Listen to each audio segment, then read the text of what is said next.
Hello everyone, I am Dragstrip-Prime, and today I've decided to start my first ever Transformer toy review for Transformers Studio Series 86 Blaster. Here, of course, we have the main figure, here, and its tag-along core class as Eject. This figure is based off of the cameo for Blaster in the 1986 movie.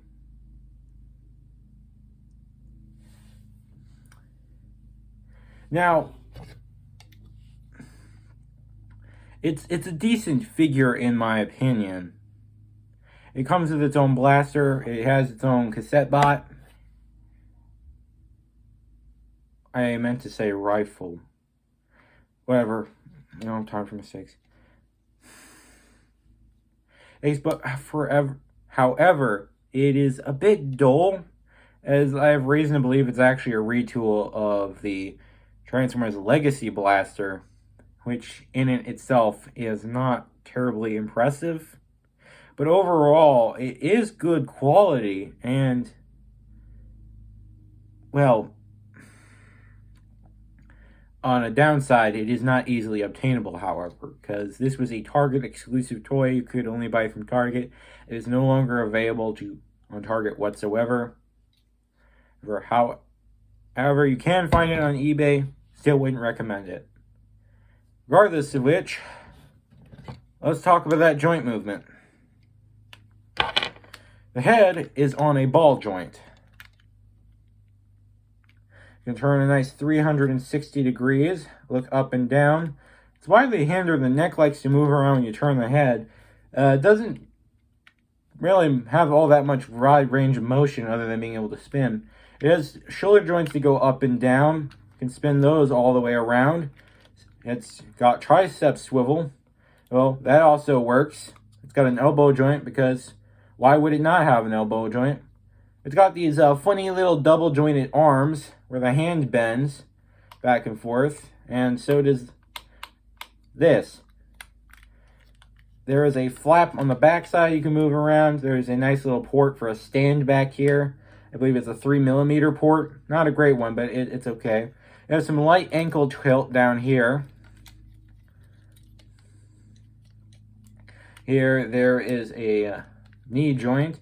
You got some thigh rotation, waist rotation, not actually all hindered by anything, which is good because not a lot of figures have great waist rotation.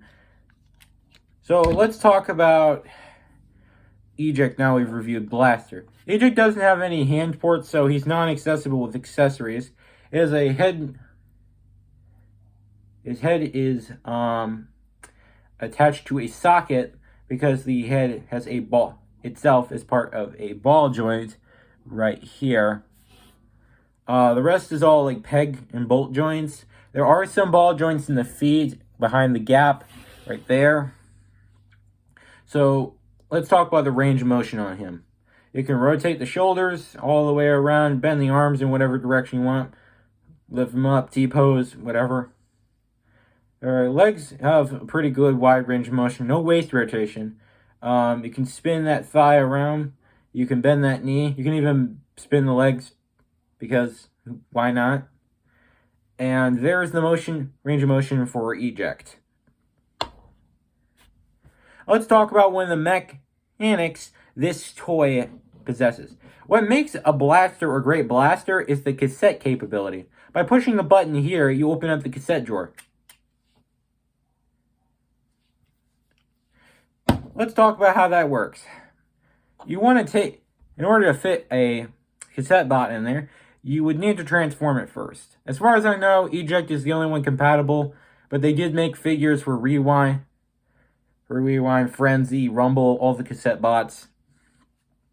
So let's talk about transforming Eject. First, what you want to do is spin this head around, fold it down, take the arm, position it like this, just so it clicks into place. Do the same on both sides. Then you want to take the leg and rotate them like so. Grab them and fold them into place like so. And there you go. You got a beautiful cassette that does not look like a cassette, in my opinion. Then you got to take it. I struggle with this sometimes, but it is possible. And voila. Hey, that's not coming out. Boom. We can pretend that came out. That is why I wanted to get this toy. I wouldn't recommend getting it. It's still pretty dull, pretty bland. It's very simplistic in design. So I had spent about 4 minutes solving it and I was done. So there's that. Let's talk about transforming Blaster. I never read the instructions for this thing, so I don't know the proper way to do it. But I have my own way. You want to fold around these speakers here so that way they match the outside style of the boombox. Fold the feet up like so. Oh, and you want to position the arms, they're double joints. Fold the hand up here till it touches the outside of the arm. Swivel the tricep around. Fold it inwards and do the same for the other arm.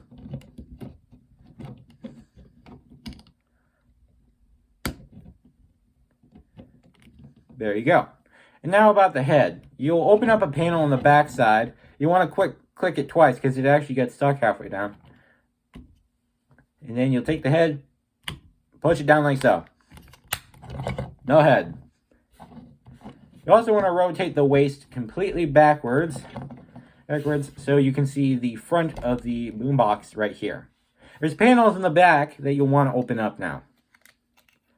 There's another panel here on a hinge. You'll want to unfold that too. You want to swivel the legs to face this way.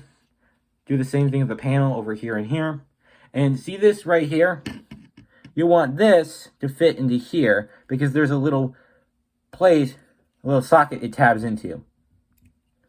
I think I actually got it in first try. Wow. Then you want to fold up the leg so that way the arm fits inside. And there you go. Do the same on the other side. And there. There's also a handle step. You'll want to unfold these, untab these, lift them up, and stick them together. There's unfortunately no storage for the rifle anywhere. I like to pretend it's an antenna and just stick it in here in the 9mm port. But there we go. That's Blaster. One thing I don't like about this is the entire backside doesn't have anything covering it. That and one of the knobs isn't painted.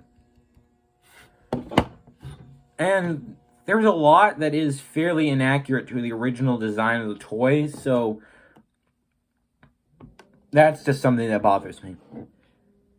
It's pretty decent. Like, if your kid saw this at a store, I would recommend buying it, but if you're a collector who likes to seek stuff out like this, I'd say no. But it is a studio series, so if you want the authenticity of collecting all the characters, be my guest. It's a bit dull, it's a bit boring, but I won't judge you for buying it. I have the cutout for it. Put that there. You got a backdrop.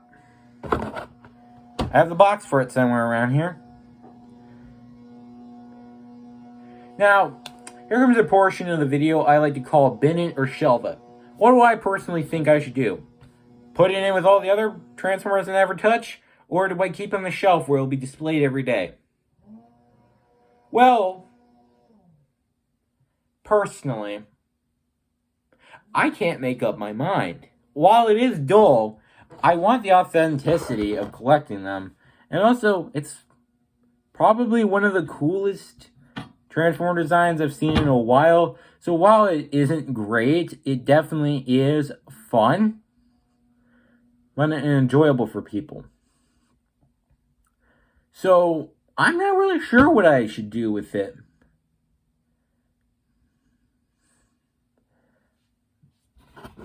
So I guess we'll never know. Personally, I'm just going to say, let's shelve it. So that will conclude our toy review today, since I have nothing else to talk about. So I hope you all enjoyed my first attempt at a toy review, and I hope you will continue to support me and hopefully get me a better camera that isn't my iPhone being stood up on a Transformers Siege Ultra Magnus. You can't see it, but it's definitely there holding my phone up while I record this. So this has been Dragstrip-Prime's review on Transformers 86 Blaster, and I hope you have all enjoyed as much as I have.